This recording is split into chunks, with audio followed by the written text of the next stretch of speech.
Marine algae का आर्थिक महत्व, economic importance of marine परिचन, image, marine algae समुद्री शैवाल, समुद्र में पाए जाने वाले पौधे जैसे जीव हैं जो खाद्य, औद्योगिक, औषधि और कृषि क्षेत्रों में बहुत उपयोगी हैं।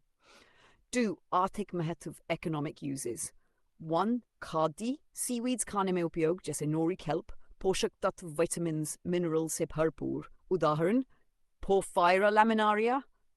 अगर उत्पादन, माइक्रोबायोलॉजी में culture medium, food industry, jelly, ice cream, स्रोत गैलिडियम ग्रेसिलेरिया।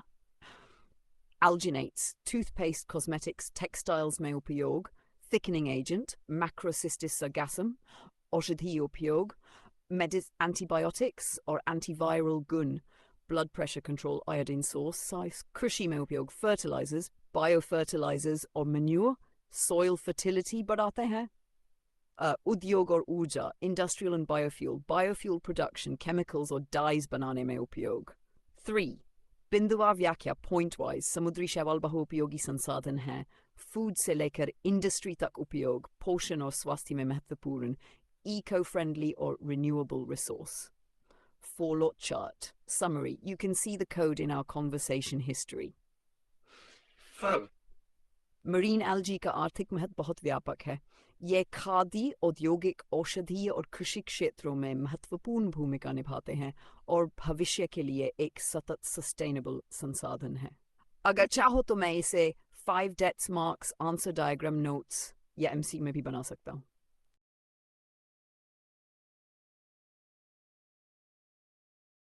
ऐसे 2 प्रयोग जो सिद्ध करते हैं कि डीएनए ही जेनेटिक मटेरियल है।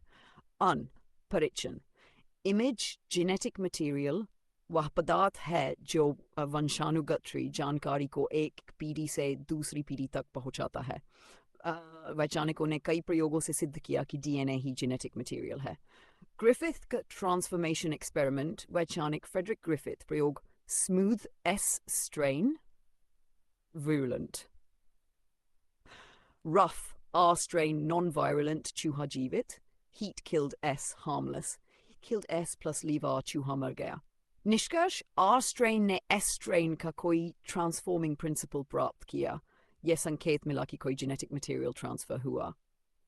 3. Avery McLeod McCarthy experiment 1944, वैज्ञानिक Oswald Avery, Colin McLeod, Macklin McCarthy, प्रयोग S strain के एक्सट्रैक्ट को अलग अलग एंजाइम से ट्रीट किया। प्रोटीएज प्रोटीन, आरएनएज आरएनए हटाया, डीएनए परिणाम, प्रोटीन या आरएनए हटाने पर ट्रांसफॉर्मेशन जारी रहा, डीएनए हटाने ट्रांसफॉर्मेशन रुक गया। निष्कर्ष, डीएनए ही ट्रांसफॉर्मिंग प्रिंसिपल जेनेटिक मटेरियल। 4. बिंदुवार व्याख्या वाइज, ग्रिफिथ ट्रांसफॉर्मेशन की खोज, एवरी आदि डीएनए को जेनेटिक मटेरियल सिद्ध किया, डीएनए ही हेरिडिटी का आधार है, एंजाइम प्रयोग से पुष्टि हुई। Flowchart, you can see the code in our conversation history. Number 6. निष्कर्ष, इन प्रयोगों से स्पष्ट हुआ कि डीएनए ही वह पदार्थ है जो वंशानुगत जानकारी को वहन करता है और यही सभी जीवों में जेनेटिक मटेरियल के रूप में कार्य करता है। अगर चाहो तो मैं हर्शी चेस एक्सपेरिमेंट बैक्टीरिया भी इसी तरह समझा सकता हूँ।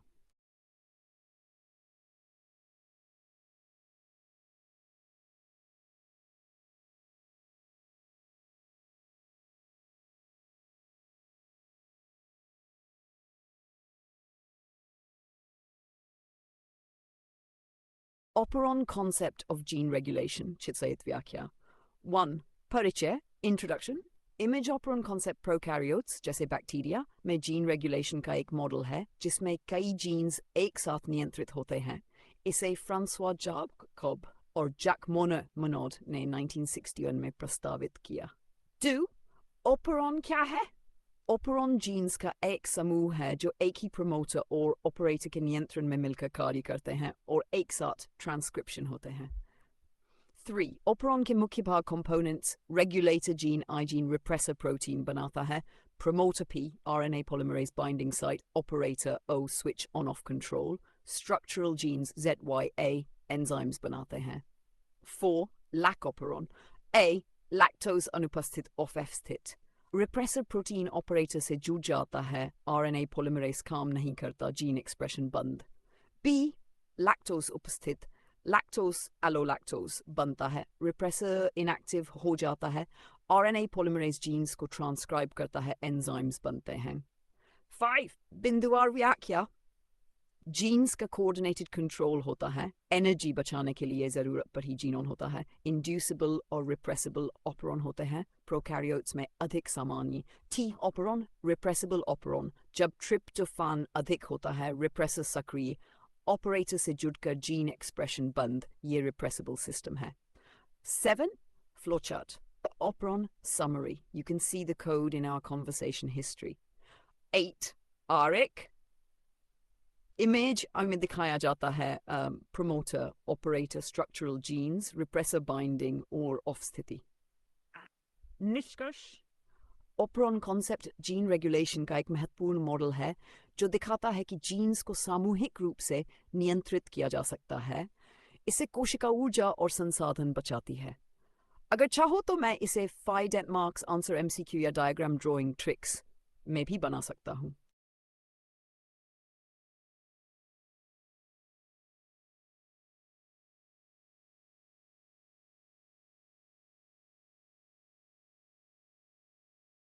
Cell membrane, plasma membrane, structure and function.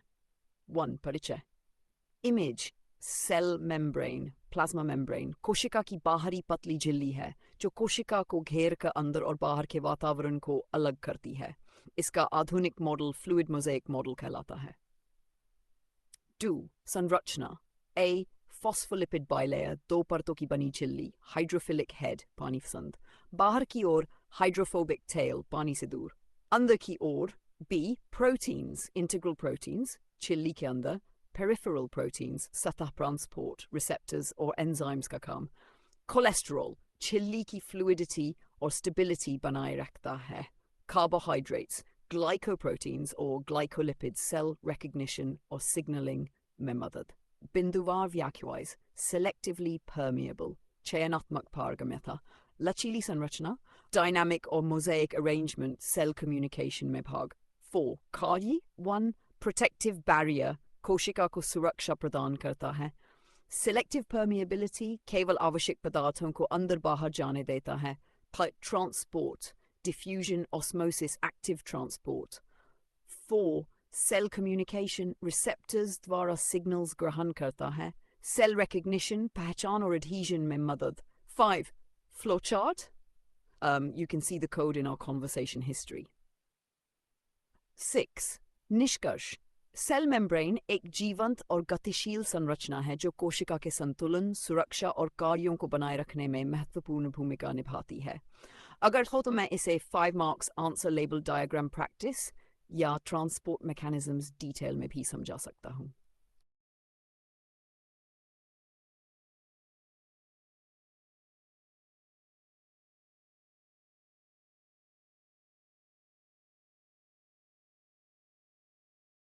Here's a clear comparison table for the structure and function of the cell membrane in a compact exam-ready format. Cell membrane, structure versus function, comparison table. Aadhaar structure, function. Mool prakriti, phospholipid bilayer se bani, selectively permeable barrier. Mukhya ghatak, lipids, proteins, cholesterol, carbohydrates. Transport, protection, communication.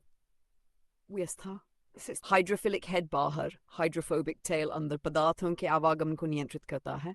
Proteins, integral and peripheral proteins उपस्थित, channel, career, receptor के रूप में कार्य। Cholesterol, fluidity और stability बनाए रखता है, झिल्ली को लचीला और स्थिर बनाता है। Carbohydrates, glycoproteins and glycolipids, cell recognition और सिग्नलिंग। प्रकृति, fluid mosaic arrangement, dynamic functions, transport, signal से संबंध। ट्रांसपोर्ट प्रोटीन्स मौजूद, डिफ्यूजन, ऑस्मोसिस, एक्टिव ट्रांसपोर्ट कराता है, सुरक्षा, बाहरी आवरण, सेल को प्रोटेक्शन देता है। क्विक कंक्लूजन, स्ट्रक्चर बताता है कि मेम्ब्रेन बनी कैसे है, फंक्शन बताता है कि मेम्ब्रेन काम क्या करती है। अगर चाहो तो मैं इसी का diagram, short trick plus 5 marker answer भी बना सकता हूँ।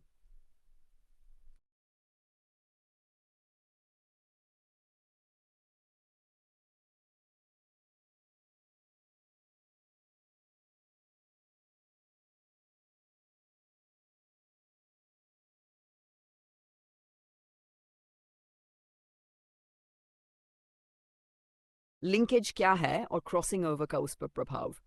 1. इमेज जेनेटिक्स में जीन्स हमेशा स्वतंत्र रूप से असॉर्ट नहीं होते। जो जीन्स एक ही क्रोमोसोम पर पास पास स्थित होते हैं वे अक्सर साथ साथ विरासत में मिलते हैं, इसी को लिंकेज कहते हैं। 2. लिंकेज की परिभाषा डेफिनेशन। जब एक ही क्रोमोसोम पर स्थित जीन्स एक साथ इनहेरिटेंस में जाते हैं तो उसे लिंकेज कहते हैं। इस अवधारणा को स्पष्ट रूप से थॉमस हंट मॉर्गन ने फ्रूट फ्लाई ड्रोसोफिला मेलानोगास्टर पर काम करके समझाया। लिंकेज के प्रकार। 1. कंप्लीट लिंकेज, पूर्ण लिंच, क्रॉसिंग ओवर नहीं होता, जीन्स हमेशा साथ इनहेरिट होते हैं, रिकॉम्बिनेंट कम या नहीं बनते। 2. इनकम्प्लीट लिंकेज, क्रॉसिंग ओवर होता है, पेरेंटल प्लस रिकॉम्बिनेंट दोनों प्रकार बनते हैं। 4. क्रॉसिंग ओवर क्या है? मेयोसिस प्रोफेज आर्म में होमोलोगस क्रोमोसोम्स के बीच सेगमेंट एक्सचेंज, चायास्मा फॉर्मेशन होता है, नए जीन कॉम्बिनेशंस रिकॉम्बिनेशन बनते हैं। 5. लिंकेज पर क्रॉसिंग ओवर का प्रभाव इफेक्ट। बिंदुवार लिंकेज जीन्स को साथ रखता है, क्रॉसिंग ओवर उन्हें अलग कर सकता है, दूरी बढ़ने पर क्रॉसिंग ओवर की संभावना बढ़ती है। अधिक क्रॉसिंग ओवर कम लिंकेज इफेक्ट, कम क्रॉसिंग ओवर स्ट्रॉन्ग लिंकेज। सरल समझ पास जीन्स जिंकुंजू स्ट्रॉन्ग लिंकेज, दूर जीन्स को वीक लिंकेज, ज्यादा crossing over. Number 6. Flochart. You can see the code in our conversation history. निष्कर्षण लिंकेज जीन्स को उसको साथ इनहेरिट होने मदद का है, जबकि क्रॉसिंग ओवर उन्हें अलग करके जेनेटिक वेरिएशन बढ़ाता है। दोनों प्रक्रियाएं मिलकर हेरिडिटी और वेरिएशन को नियंत्रित करती हैं। अगर चाहो तो मैं इसे न्यूमेरिकल प्रॉब्लम्स फॉर एग्जांपल्स या एमसीक्यूज के साथ भी समझा सकता हूँ।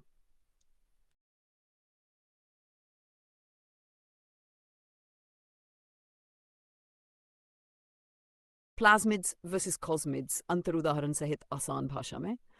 इंट्रोडक्शन। इमेज प्लाज्मिड्स और कॉस्मिड्स दोनों ही क्लोनिंग वेक्टर्स हैं, जिनका उपयोग जेनेटिक इंजीनियरिंग में डीएनए को एक ऑर्गेनिज्म से दूसरे में ट्रांसफर करने के लिए किया जाता है। 2. प्लाज्मिड। परिभाषा। प्लाज्मिड छोटे वृत्ताकार सर्कुलर डबल स्ट्रैंडेड डीएनए होते हैं जो बैक्टीरिया में क्रोमोसोम से अलग पाए जाते हैं। विशेषताएं। सेल्फ रेप्लिकेटिंग डीएनए, छोटा आकार 5-10 किलोबाइट अप्रोक्सीमेट, क्लोनिंग के लिए सामान्य वेक्टर बैक्टीरिया में पाया जाता है।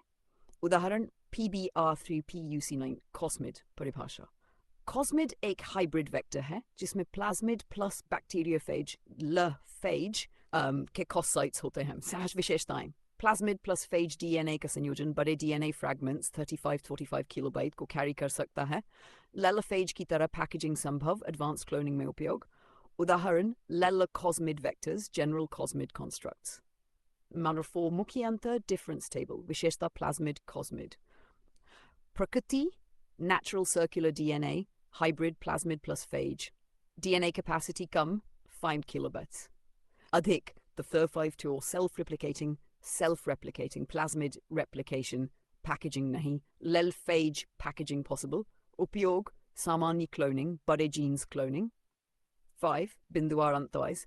प्लाज्मिड छोटा डीएनए वेक्टर है, कॉस्मिड बड़े डीएनए फ्रैगमेंट्स ले जा सकता है, कॉस्मिड में कॉस साइट्स होते हैं, plasmid basic cloning, cosmid advanced cloning.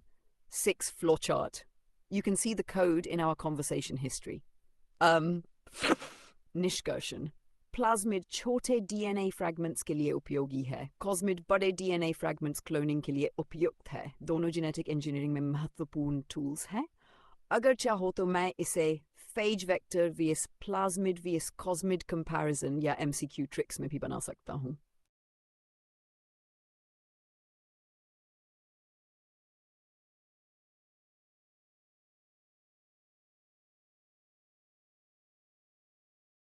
Euchromatin versus हेटेरोक्रोमेटिन, उदाहरण सहित आसान समझना। Image chromatin DNA plus protein histone से बना होता है और न्यूक्लियस में 2 रूपों में पाया जाता है। यूक्रोमेटिन हल्का सक्रिय, हेटेरोक्रोमेटिन गहरा निष्क्रिय। 2. यूक्रोमेटिन। परिभाषा। जो क्रोमेटिन कम सघन लूसली पैक्ड और जीन एक्सप्रेशन में सक्रिय होता है उसे यूक्रोमेटिन कहते हैं। हल्का रंग लाइट स्टेनिंग, डीएनए खुला रहता है, ट्रांसक्रिप्शन सक्रिय, जीन्स एक्टिवली एक्सप्रेस्ड। उदाहरण मेटाबॉलिकली एक्टिव सेल्स में अधिक हाउसकीपिंग जीन्स जैसे एंजाइम जीन्स। हेट्रोक्रोमेटिन परिभाषा, जो क्रोमेटिन अधिक सघन और जीन एक्सप्रेशन में निष्क्रिय होता है उसे हेट्रोक्रोमेटिन कहते हैं। विशेषताएं: गहरा रंग, dark staining, DNA tightly packed, transcription inactive, genes silent. Half udaharan, bar body inactive X chromosome in females, centromere, telomere regions for mukyanta, difference table, chromatin, heterochromatin, packing, loose, tight, staining, light, dark, activity, active, inactive, DNA accessibility high, low, gene expression present, absent, with active genes, bar body. Number 5, binduvar antar between khula or active, heterochromatin सघन और inactive, euchromatin transcription होता है, heterochromatin transcription नहीं. And 6, Flochambry. You can see the code in our conversation history. 7, निष्कर्ष. Euchromatin और हेटेरोक्रोमेटिन chromatin के दो रूप हैं, एक जीन एक्सप्रेशन को बढ़ाता है, दूसरा रोकता है, दोनों मिलकर सेल के फंक्शंस को नियंत्रित करते हैं। अगर चाहो तो मैं से डायग्राम प्रैक्टिस एमसीक्यू या शॉर्ट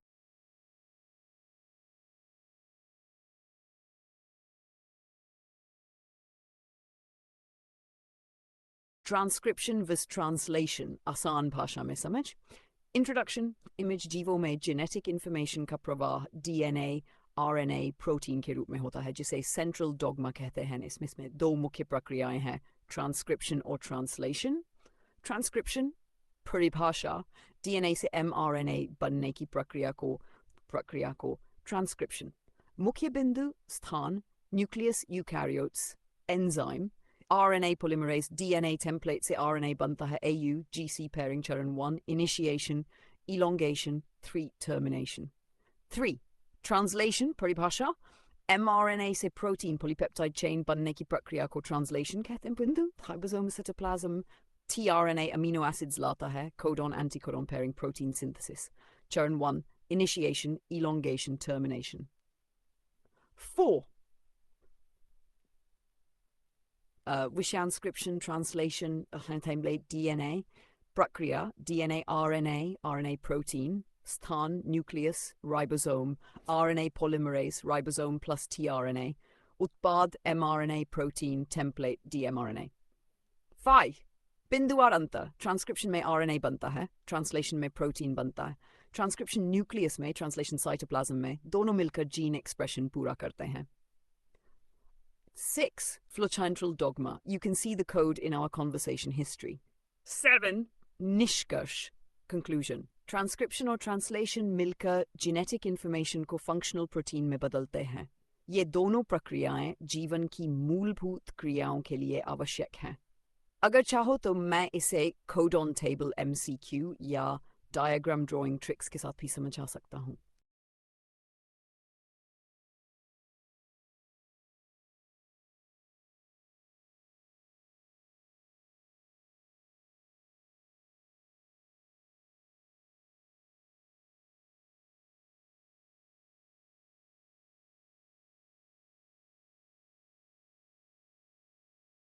Euploidy versus aneuploidy, आसान भाषा में अंतर। 1. परिचय, इमेज क्रोमोसोम संख्या में परिवर्तन को प्लॉइडी कहते हैं। ये दो मुख्य प्रकार का होता है, यूप्लॉइडी, एनीयूप्लॉइडी। 2. यूप्लॉइडी परिभाषा, जब क्रोमोसोम संख्या पूरे सेट, होल सेट में बढ़ती या घटती है तो उसे यूप्लॉइडी कहते हैं। विशेषताएं, क्रोमोसोम सेट्स का गुण N2N, 3N, 4N, प्लांट्स में सामान्य, पॉलीप्लॉइडी, ट्रिप्लॉइड, टेट्राप्लॉइड, उदाहरण ट्रिटिकम एस्टिवम, हेक्साप्लॉइड, केला। 3. एन्यूप्लॉइडी परिभाषा, जब क्रोमोसोम संख्या में एक या कुछ क्रोमोसोम्स का लॉस या गेन होता है, पूरे सेट का नहीं, तो उसे एन्यूप्लॉइडी कहते हैं। विशेषताएं, क्रोमोसोम संख्या असामान्य, 2n+1, 2n+2, नॉन डिसजंक्शन के कारण अक्सर हार्मफुल, उदाहरण down syndrome, 2n+1, Turner syndrome. 4. मुख्य अंतर, विशेषता, यूप्लॉइडी, एन्यूप्लॉइडी परिवर्तन पूरे क्रोमोसोम्स में सेट में एक chromosome N, 2N, 3N, 4N, 2n+1, occurrence plants में सामान्य, एनिमल्स में अधिक दिखता, प्रभाव अक्सर बेनिफिशियल, अक्सर हार्मफुल, उदाहरण wheat polyploidy, Down syndrome. 5. बिंदुवार अंतर point wise. Euploidy पूरे set का परिवर्तन. Aneuploidy individual chromosome change. Euploidy plants में useful. Aneuploidy अक्सर diseases cause करता है. 6. Summary. You can see the code in our conversation history. Euploidy में chromosome sets का परिवर्तन होता है अक्सर लाभकारी. Aneuploidy में middle chromosome बदलता है अक्सर हानिकारक. अगर चाहो तो मैं इसे numerical problems, karyotype analysis या MCQ tricks में भी बना सकता हूँ.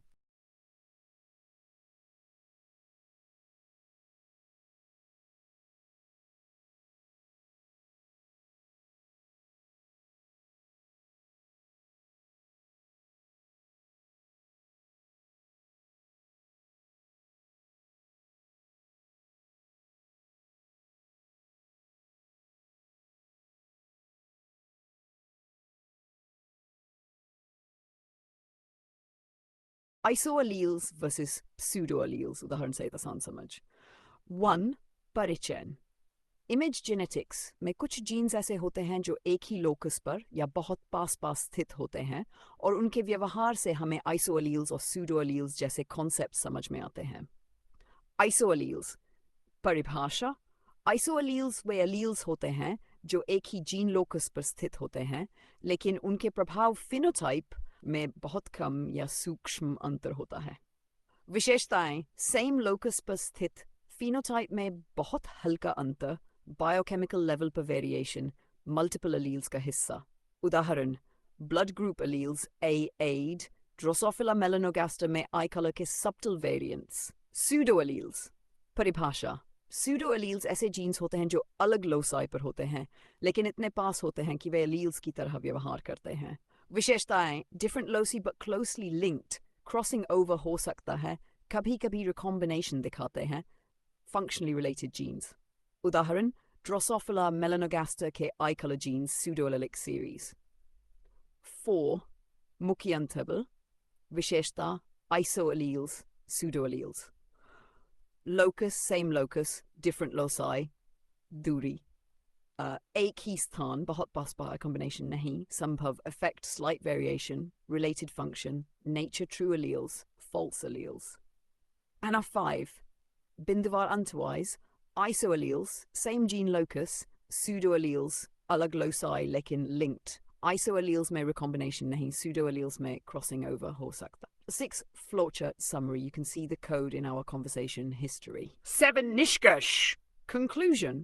Isoalleles वास्तव में एक ही जीन के वेरिएंट्स होते हैं. Pseudoalleles अलग जीन्स होते हुए भी अलील्स जैसे व्यवहार करते हैं. दोनों कॉन्सेप्ट्स जीन ऑर्गेनाइजेशन और एवोल्यूशन को समझने में मदद करते हैं. अगर चाहो तो मैं इसे न्यूमेरिकल जेनेटिक्स प्रॉब्लम्स या लिंकेज मैपिंग ट्रिक्स के साथ भी समझा सकता हूँ.